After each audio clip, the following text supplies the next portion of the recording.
Counting the cost. Getting warmer, warmer, very warm. Now you're getting really hot. Escape the heat at Harvey Norman. Did nobody at the Launceston Examiner actually look at their own front page before they sent it to the presses late last Monday night? Welcome to Media Watch. I'm Jonathan Holmes. There's been only one story this week. It's dominated radio, television, newspapers, online.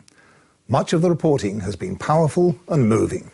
I think there's at least 6 that we know of, 7 that we know of. I think they're, you know. And do you know who they were or what happened with them? Yeah, I do, but I don't think I want to talk about it. No, that's fine. It's too close. We're such a small community. A shocked resident of Marysville the day after the fires. 3 days later, St Andrews resident Lynn Kelly told ABC Radio that a community meeting in the Kinglake area agreed that 99% of the media coverage had been great. If it wasn't for the media interest, the huge donations to the Red Cross Appeal wouldn't be so high. And that's going to be essential for the next year. But that's not to say the locals had no criticism of the media. One of the commercial stations landed a helicopter in the middle of the fire area and just went straight up to people who were grieving and asked them straight away, you know, wanted the tears, and caused great distress. We're going to focus more closely on some similar incidents tonight. There's been a genuine hunger for news about the fires, and there's no doubt that many media people have been deeply affected themselves by what they've seen. Here is Melissa Doyle of Seven's Sunrise after interviewing a man who'd last heard from his family as fire approached his Kinglake home. Thank you. Good luck. Thank you very much. Okay. Thanks a lot. All right. See ya. Hopefully someone's... Get this mic off. Gosh, yeah, I can't tell you. That's just the same story that we've been hearing all morning. Tortinity. Mel, it tears your heart apart. But as a former editor of The Age, Michael Gawenda, wrote in Crikey last week, even in the aftermath of catastrophe, journalism is a competitive trade. Journalists want to get the best stories. Editors and executive producers want to beat their competitors. They all know that a disaster like this is not just a shocking and grief-producing event, but an opportunity. They know that their ratings will climb through the roof and newspaper circulations will spike. It's raw emotion that captures viewers and readers, and everyone's hunting for the best personal stories. That's just the way the business is. When reporter Simon Bowler decided to use 9 News' chopper to reunite Leela Pitt-Wood with her husband, who'd been trapped on the other side of a scorched mountain, it was emotion he was hoping to capture. Touching down, all Leela wanted was to be in her husband's comforting embrace. He looks pretty happy. Well, you can run if you want to run. You go. But every other news cameraman on the sports ground at Yea knew a good scene when he saw it. Each trying to keep the other out of shot, the cameras ended up inches away from the couple, and everyone ran the yarn. They say home is where the heart is. A moment of joy amid the tragedy. They've lost their home. They've lost everything. Leela and Rodney Pitt-Wood didn't seem to mind their reunion being filmed by at least 4 circling cameras. They were certainly grateful to 9. I can't thank you enough. I really can't. Thanks. It's our pleasure. Absolutely our pleasure. Thank you. But another woman at the Yea Sports Ground would not have been so grateful to the Today Show's Carl Stefanovic next morning. This lady here who doesn't want to be on camera, I know, they just had a reunion. She was worried about her friend, and you okay? I don't want to be on camera. No, you don't want to be. I understand that completely, but it's a great story. I'm not going to show you, but it's a great story. No, Carl, you don't understand completely. You don't seem to understand at all. She doesn't want to be on camera. That means she doesn't want you shoving a camera in her face. Great story or no great story. We blurred her face. You didn't. You were live on air. You can invade someone's privacy even when they're not there. That's something a current affairs Tracy Grimshaw was well aware of as she broadcast from a ruined home. I must stress to you that we are here in this house with the permission of the homeowners. We would not be wandering through this house if we had not asked for their permission. But that sensitivity wasn't shown by 9 News' Alison Langdon the same day when she got herself an exclusive in the burnt-out town of Marysville. Just up the road, we stumbled across the Brumleys' house, the generator still running, the wooden balcony unscathed. Yet right next door and all around it, rubble. A welcoming sign for visitors reads, "This is a smoke-free home." Inside, children's toys and shoes lay abandoned. We tracked down the Brumleys, and they're not happy. No one from 9 talked to them before or after stomping onto their property and filming through their windows. One family member was still living in the house at Marysville, which is why the generator was running, but was at a community meeting at the time.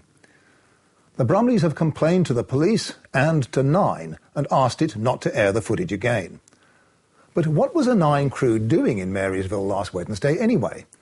As Peter Overton reminded reporter Alison Langdon, it is a crime scene at Marysville, isn't it? The residents still can't go back in. No, they can't. And look, it's going to be some time, potentially months. But meanwhile, apparently, Channel 9 can traipse through people's property.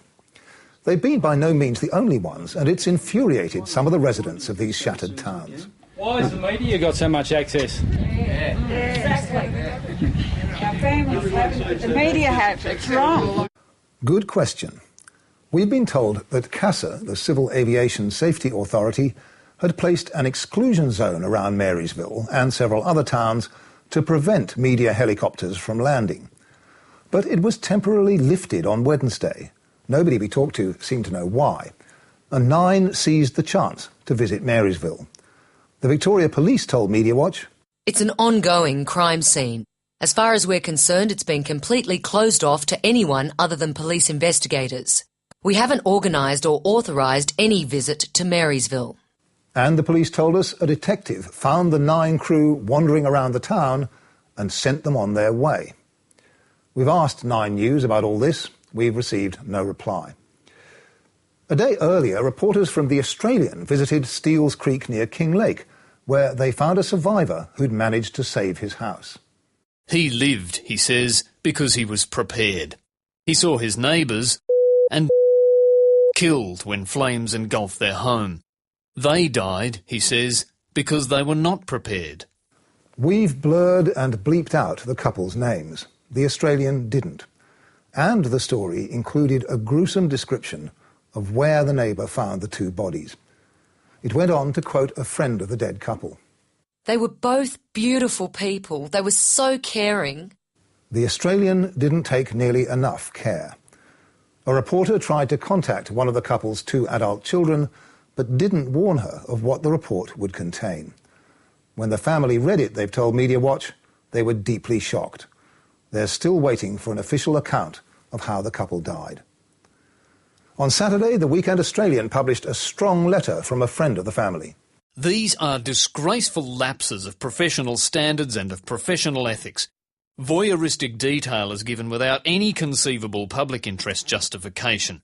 Ill-informed and hurtful opinion is presented without regard for the feelings of those bereaved. At least the Australian published the letter. You can read it in full on our website. And the paper has changed its original story online. All these may be just occasional lapses of judgment by hard-pressed reporters in the field, but when the public talks about the media exploiting tragedy, it's that sort of thing they mean. 7 News was blatantly exploiting community fury on Saturday, the day after a resident of Churchill was charged with arson causing death. Chris Reason's report ended with this quote from the Victoria Police.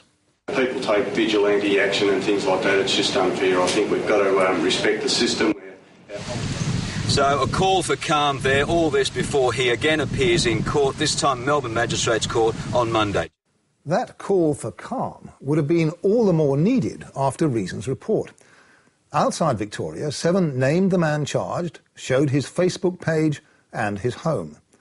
On the Victorian edition of 7 News, Chris Reason talked to Jennifer Kite. As you mentioned, we can't identify him for legal reasons, but I can tell you that the people of this township are already aware of who he is, and indeed his name and his photo are everywhere on the internet. In fact, one hate group has even set up its own website, and they're posting comments like this, quote, "Hope this bastard burns," and this one, "Cut off his fingers and toes, restitch them, then cut them off again." And Jen, many residents here in Churchill say they feel the same. It's just terrifying, and that someone can do it, they should be put on a murder charge. I'd like to get him and pour petrol on him and burn him to death. Then Chris Reason helped the story along with this question. What do you reckon the town would do if they got their hands on it? Oh, they'll tear me apart. Of course, the residents of Churchill, which lost about 20 people, perhaps more, in the fire, are angry. But for Seven to air calls for torture and lynching on the 6 o'clock news is the nastiest kind of sensationalism. Equally nasty, in my view, was the effort by Sydney Morning Herald columnist Miranda Devine. Ms Devine had already divined with absolute certainty the true culprits for the most lethal bushfires in Australia's history. Green ideas must take blame for deaths. Her illustrator was more specific. The fire-breathing devil sported a green triangle, the badge of the Greens Party. Plenty of others last week were pointing the finger at policies that they claim have discouraged preventive burning and the clearing of bush around houses. But only Miranda Devine came up with a sentence like this. If politicians are intent on whipping up a lynch mob to divert attention from their own culpability, it is not arsonists who should be hanging from lampposts, but greenies. That's not opinion writing, Miranda. That's hate-mongering. You and your paper, which saw fit to blazon your ugly piece across the front page of its website, should both be ashamed of yourselves. I should say once again that there's been plenty of fine reporting this week under harrowing circumstances. Until next week, good night.